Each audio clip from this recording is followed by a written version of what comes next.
सुख देना तो बस इतना देना कि अहंकार न आए, और दुख देना तो बस इतना देना कि आस्था न खो जाए।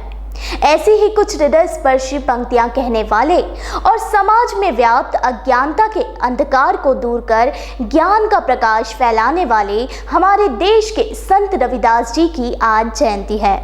न्यूज़ 29 इंडिया भारत के ऐसे महान संत रविदास जी को शत शत नमन करता है।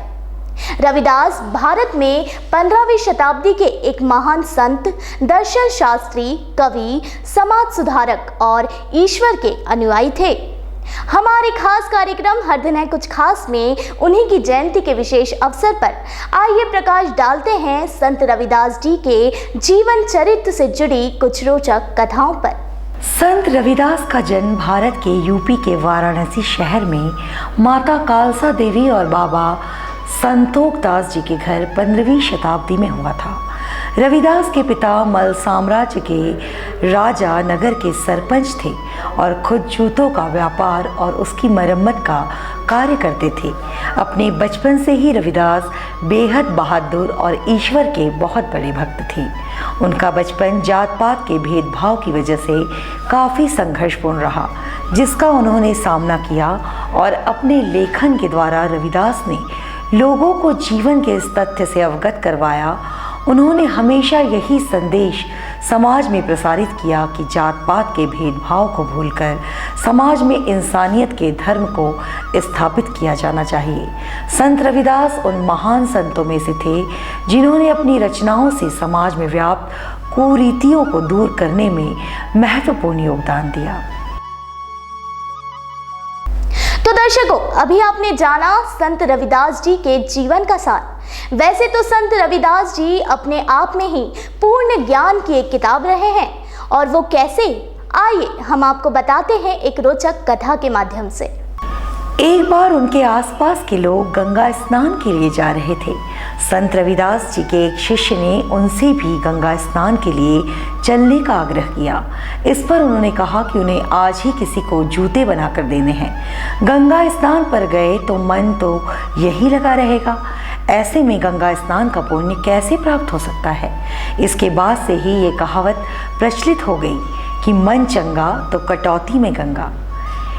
और इसी के साथ एक बार एक साधु उनकी कुटिया में आया और साधु ने रविदास जी को एक पारस पत्थर देते हुए बताया कि ये पत्थर किसी भी लोहे की चीज़ को सोने में बदल सकता है।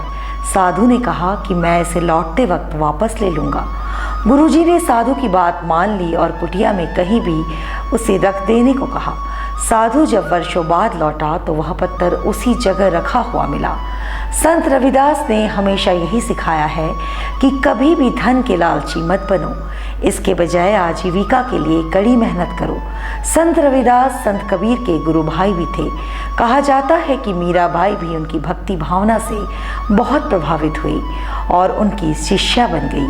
उन्होंने लोगों को संदेश दिया कि ईश्वर ने इंसान को बनाया है, ना कि इंसान ने ईश्वर को बनाया है। माघ माह में शुक्ल पूर्णिमा को संत रविदास जी की जयंती के रूप में मनाया जाता है।